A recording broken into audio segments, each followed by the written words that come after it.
बिस्मिल्लाहिर्रहमानिर्रहीम। आज का हमारा टॉपिक रिपल टैंक के बारे में है और ये आपकी बुक में पेज नंबर 12 पर गिवन है। रिपल टैंक क्या होता है, सबसे पहले इसकी डेफिनेशन देखते हैं।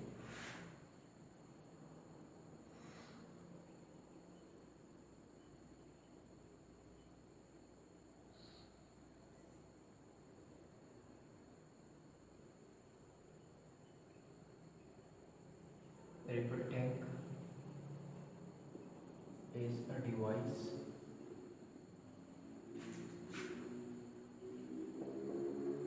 that is used to produce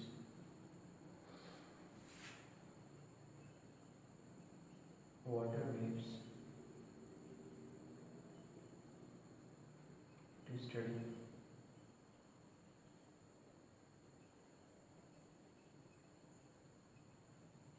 different characteristics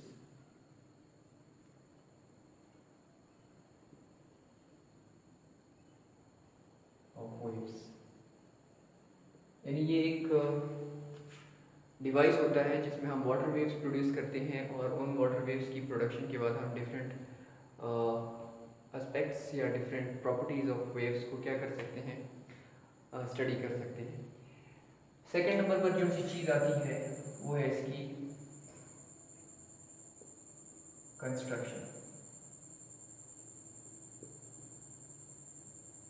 अब इसकी कंस्ट्रक्शन के लिए हमें किन किन एलिमेंट्स की या किन किन पार्ट्स की ज़रूरत होती है, उसमें हो रहा है वाटर ट्रे,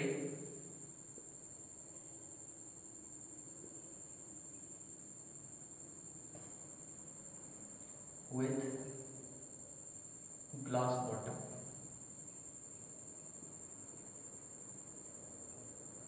सेकेंड चीज़ जो सी होगी वो होगी हमारे पास वाइब्रेटर या इलेक्ट्रिक मोटर। थर्ड चीज़ होगी हमारे पास इलेक्ट्रिक बल्ब। फोर्थ चीज़ वुड प्लेट। फिफ्थ चीज़ हमारे पास स्क्रीन होगी। स्क्रीन ज़रूरी नहीं है कि आप कोई स्पेशल स्क्रीन लें, पेपर वगैरह का स्क्रीन भी हो सकता है, किसी चार्ट का हो सकता है। Sixth power supply.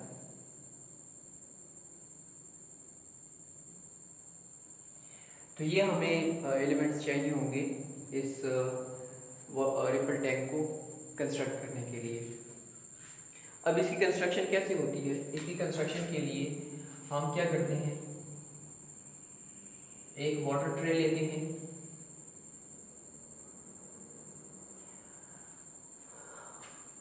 और उसको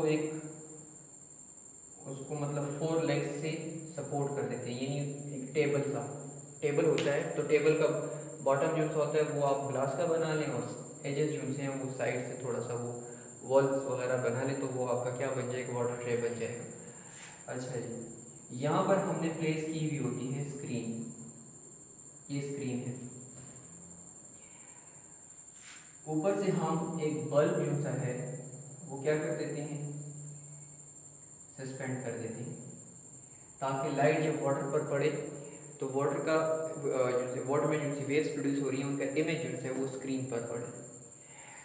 उसमें आपको उसके बाद आता है वुड प्लेट।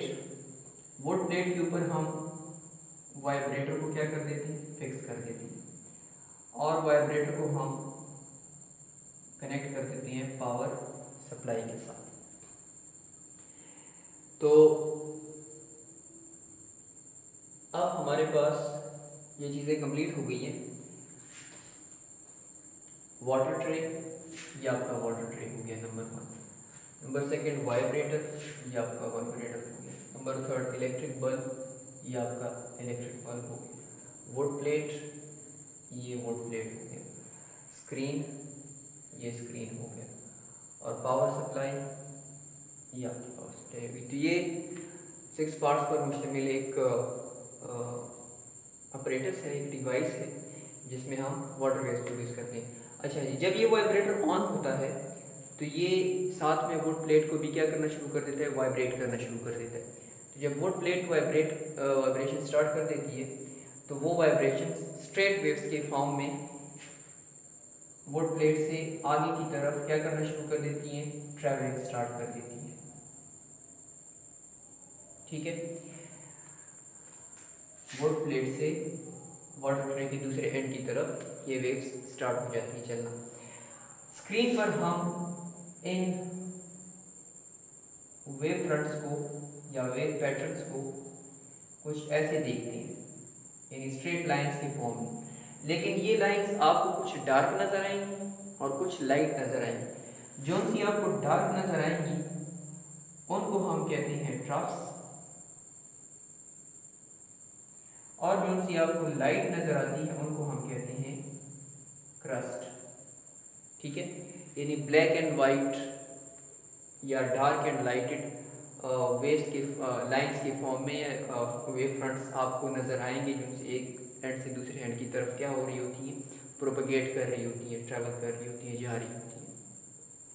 तो ये हमारे पास रिपल टैंक और उसकी रिप्रेजेंटेशन और कंस्ट्रक्शन होगी। थर्ड जो सी चीज़ है हमारे पास वो है कैरेक्टरिस्टिक्स ऑफ वेव्स, यानी वेव्स की कैरेक्टरिस्टिक्स को हम कैसे डिस्कस करेंगे इसमें। तो वेव्स की कैरेक्टरिस्टिक्स में हमारे पास रिफ्लेक्शन, रिफ्रैक्शन, डायफ्रैक्शन, ये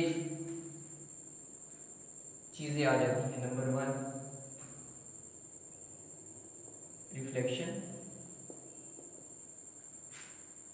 नंबर 2 रिफ्रैक्शन और नंबर 3 डायफ्रैक्शन। ठीक है जी, तो ये चीज़ें हमारे पास, हम इनको डिस्कस करेंगे। उसके बाद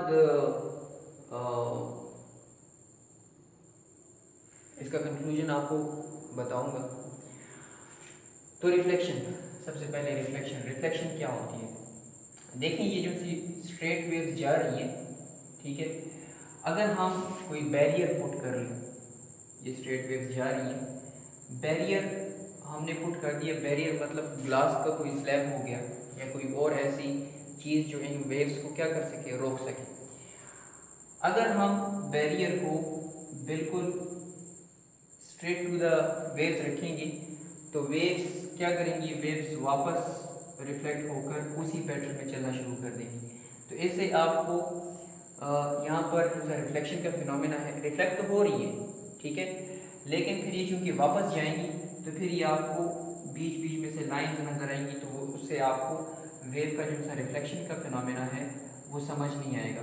तो इसके लिए हम क्या करते हैं, इसके लिए हम ये करते हैं कि इस बैरियर को हम किसी एंगल से पुट कर देते हैं। लेट्स से हमने यहाँ पे इस एंगल से इसको क्या कर दिया, पुट कर दिया। अब ये जो सी वेव आ रही है ये इसके साथ कोलाइड करेगी, यूं यूं यूं, और फिर यहाँ से ये यूं यूं ट्रैवल करना स्टार्ट कर देगी और इस तरह आ जाएगी। तो ये हमारे पास कुछ ये पैटर्न बनाएगी। अभी हमारे पास इंसिडेंट वेव थी और ये हमारे पास रिफ्लेक्टेड वेव, ठीक है जी। सेंटर में हम एक लाइन ड्रॉ कर देते हैं जिसको हम कहते हैं नॉर्मल। अब नॉर्मल और इंसिडेंट वेव के दरमियान में जो सा एंगल होता है उसको एंगल ऑफ इंसिडेंस कहा जाता है, और नॉर्मल और रिफ्लेक्टेड वेव के दरमियान में जो सा एंगल होता है उसको एंगल ऑफ रिफ्लेक्शन कहा जाता है। लॉ ऑफ रिफ्लेक्शन हमारे पास क्या है, लॉ ऑफ रिफ्लेक्शन हमारे पास ये है कि angle of incidence equal to angle of reflection, ठीक है। तो इस फिनोमेना में हमारे पास लॉ ऑफ रिफ्लेक्शन फॉलो होगा कि इंसिडेंट एंगल और रिफ्लेक्शन एंगल दोनों आपस में क्या होंगे, सेम होंगे। यानी जिस एंगल से वेव कोलाइड कर रही है विद द बैरियर, उसी एंगल से वो क्या हो रही है, बाउंस बैक भी कर रही है। तो यहाँ से हमें रिफ्लेक्शन के फिनोमेना का या रिफ्लेक्शन के कैरेक्टर का पता चल गया। तो रिफ्लेक्शन को हम डिफाइन कर सकते हैं कि the bouncing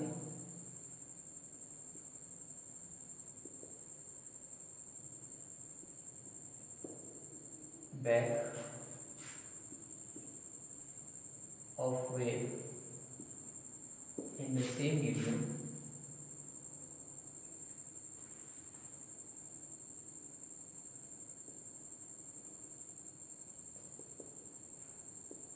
with the same angle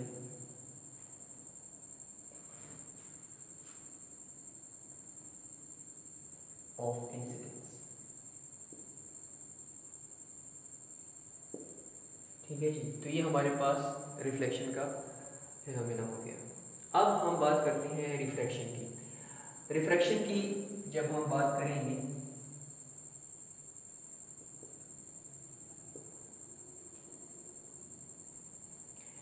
तो हम क्या करेंगे, वेव्स यही होंगी, वाइब्रेशन भी उतनी ही होंगी, वेव्स भी उतनी ही प्रोड्यूस हो रही है। हमने क्या कर लेना है, हमने अब ये वेव्स आ रही है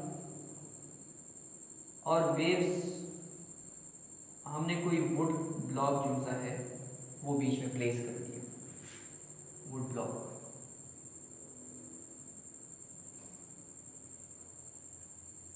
ठीक है, यहाँ पर कहीं प्लेस कर दें। तो जब आप यहाँ पर प्लेस करेंगे तो देखेंगे कि प्लेस करना मतलब सबमर्ज करना, आपने उसको डुबो देना है बीच में। तो आपको नजर आएगा कि वो जो सा वुड का ब्लॉक है उसके ऊपर पानी शैलो हो गया है, या उसके आसपास पानी थोड़ा सा क्या हो गया है, शैलो हो गया। शैलो मतलब कम डेप्थ वाला हो गया है। तो चूंकि हमने उसको बीच में डुबो दिया तो पानी उसके ऊपर आ गया, तो ऑब्वियसली पानी शैलो हो जाएगा, कम गहराई वाला हो जाएगा। और ब्लॉक के आसपास कहीं पर भी दूसरी जगह पर क्या हो जाएगा, पानी आपके पास डीप हो जाएगा। ठीक है, तो हमारे पास शैलो वाटर और डीप वाटर दो मीडियम बन जाएंगे। तो अगर शैलो को मैं यूँ कहूँ कि रेयर मीडियम है, ठीक है, क्योंकि शैलो वाटर है, पानी कम है तो पार्टिकल्स भी कम हो जाएंगे, तो इसको आप रेयर मीडियम कहें। और डीप वाटर उसको आप डेंसर मीडियम कहें, क्योंकि वहाँ पर पार्टिकल ज़्यादा होंगे, मॉलिक्यूल ज़्यादा होंगे, तो वो एक किस्म का डेंसर मीडियम बन जाएगा। तो आपके पास दो मीडियम बन गए, एक रेयर मीडियम बन गया और दूसरा डेंसर मीडियम बन गया। अब रिफ्रैक्शन में होता ये है कि जब वेव एक मीडियम से दूसरी मीडियम में एंटर होती है तो वो क्या हो जाती है, वो बेंड हो जाती है टुवर्ड्स द नॉर्मल या away from the normal. Depend इस पे करता है कि वेव डेंसर मीडियम से रेयर मीडियम में जा रही है या रेयर मीडियम से डेंसर मीडियम में आ रही है। अच्छा जी, अब जब हमने ब्लॉक प्लेस कर दिया तो शैलो वाटर और डीप वाटर दो पार्ट्स बन गए। तो शैलो वाटर और डीप पार्ट्स के दरमियान में क्या बन जाता है, एंगल बन जाता है। ठीक है जी, अब वाइब्रेटर तो उसी स्पीड के साथ वाइब्रेट कर रहा है, ठीक है, और नंबर ऑफ फेज जो सी हैं वो उतनी ही किस तरफ भेज रहा है, शैलो वाटर की तरफ भी भेज रहा है और डीप वाटर की तरफ भी भेज रहा है। तो आप देखेंगे यहाँ पर कि जो सा डीप वाटर होगा, डीप वाटर उसमें वेव्स जो सी होंगी वो आपस में थोड़ी सी दूर दूर नजर आएंगी। ठीक है, यानी उनका जो सा वेव लेंथ होगा लैम्डा वो ज़्यादा होगा, फ्रीक्वेंसी तो सेम है।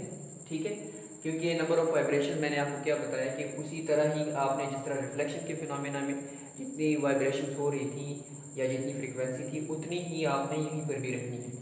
तो यहाँ पर आपको नजर आएगा कि लैम्डा यहाँ पे क्या है, ज़्यादा है।